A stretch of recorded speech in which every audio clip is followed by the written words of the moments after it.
Welcome to Limerick Post Show with me, Meghann Scully, and delighted now to be joined by Limerick Jockey Billy Lee. How are you? I'm good, thanks, Meghann. Yeah, great. No. I mean, it must be kind of an exciting time for you because the horse racing is back on. It's the first probably sport that we're going to see back on our TV screens. How are you feeling about it? Yeah, excited to get back now. It's been a long few weeks since we went into lockdown, so just eager to get going, I suppose, now and get to work.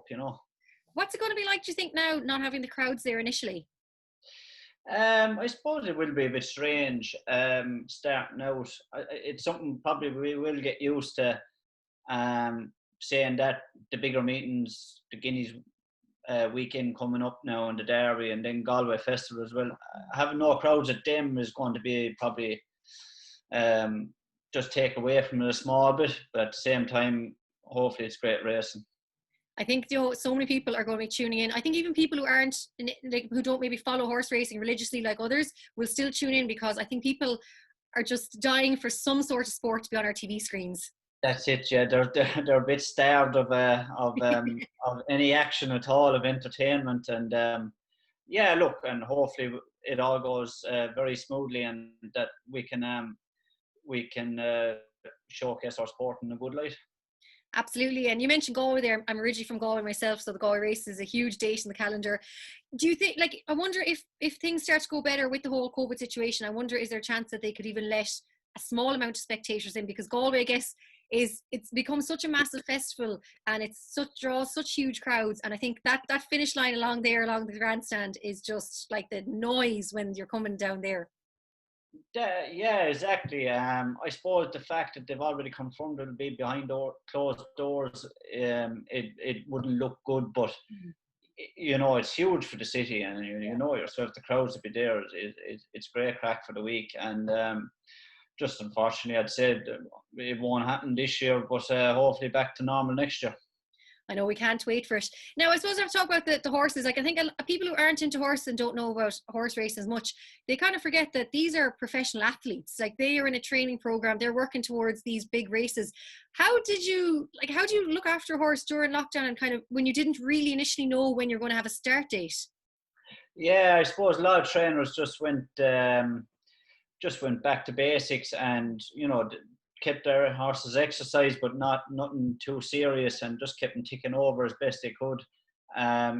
Yourself, if you don't ride a horse out, they'll come too fresh, and they'll end up probably doing something stupid and getting themselves a little injury or something. So they just had to find the balance, that they were doing enough but not overdoing it either, not to boil over the horse or anything like that for too soon, and get them to the races in good nick. And luckily enough, the trainers I've been with, seem to have got that right. Yeah, I suppose, because it's even for the horses themselves, they know it's getting hotter, they know it's summer season, they're probably like, what is going on? Why aren't we out there racing? Because they love it just as much as you guys do. They do, exactly. And a good horse always knows, like, that they are good, like they're a very smart animal that way, and some horses are ultra competitive, and that shows on the racetrack too. And you could have a horse there that's very good at home and doesn't show that at the track. He just hadn't the heart that some other horse with maybe a little less talent has, and they're no different to human athletes in that respect. Yeah, it's absolutely incredible, I have to say. And what about yourself then? What's it been like for you trying to kind of get ready for racing? Is, again, having lockdown, then not knowing when it was going to come back, and now it's kind of like, okay, we're going back, we're starting off soon, and to get everything back and I suppose, be fit enough as well for it. Yeah, exactly. I've been lucky enough that I've been able to just go to trainers a little bit while, when I first came out, I was able to tip away 2 or 3 days a week, and we have a couple of horses at home, so I was able to keep fit that way, and with farm and everything. So I had plenty of work on in the evenings anyway. There was no break from. And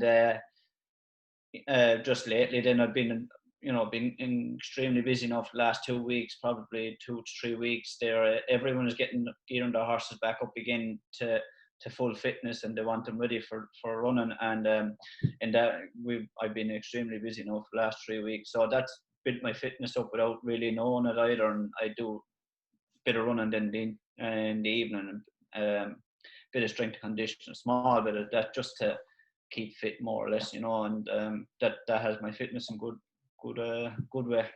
Literally going to be hitting the ground running in a few days.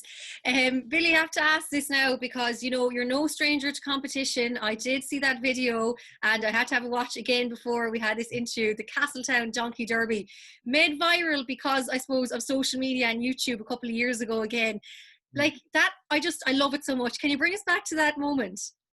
It's been, it's a good while ago now, but 94 it was. 94, I think I was 8 at the time, but they were great days. You know, we used to love going up to Castletown those couple of days there between around August 15th, you know, and they were great days.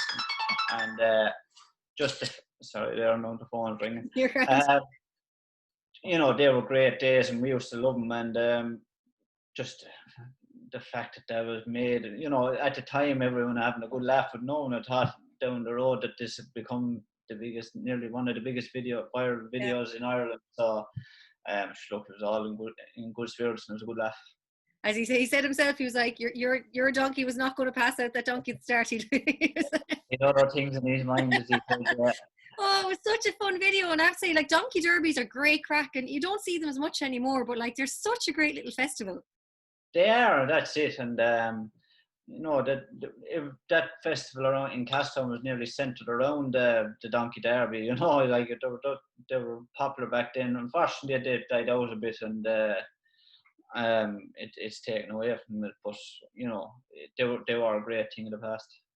Like, did you always know you wanted to be a jockey? Like, or like, was it the Donkey Derby that you were like, right, actually I like this, or how did it all come about? Oh no, I was riding well before that, riding ponies and that. So I was always messing around with my ponies at home. We always had horses as well. So and parents used to take me pointing and that. So from a very young age I was very keen, and even going through school, I had much interest in school. Now I used to be there all right, but in body but not in spirit really. I was just always keen to be race riding and become a jockey and do everything towards becoming a jockey. So that's all that was in my brain, you know. I have to say the points as well you mentioned there, like, are so much fun as well. You can't beat a good day at the point. No, exactly. We used to love it, and even a bad winter's day seemed like great crack, you know. And going off in the lorry or the horse box there, that used to be great crack. Oh, I know. I'd plenty of those at 4 and 5 a.m. wake-up calls to get ponies and horses ready to go to cross-country courses, to points, and long days on the road. But you know what? Always great days out. Yeah, exactly. You wouldn't spot them for anything, to be honest. And there's no better feeling. Even going, you know, I've done a bit of cross-country myself, and there's no better feeling than that, tipping around on a big course and tipping on. So, you know, they were great days, and they're all, you know, I'd like to think they all helped me along the way and helped me to become the rider I am today. So, Billy Lee, do tell us, when is your first race now coming up?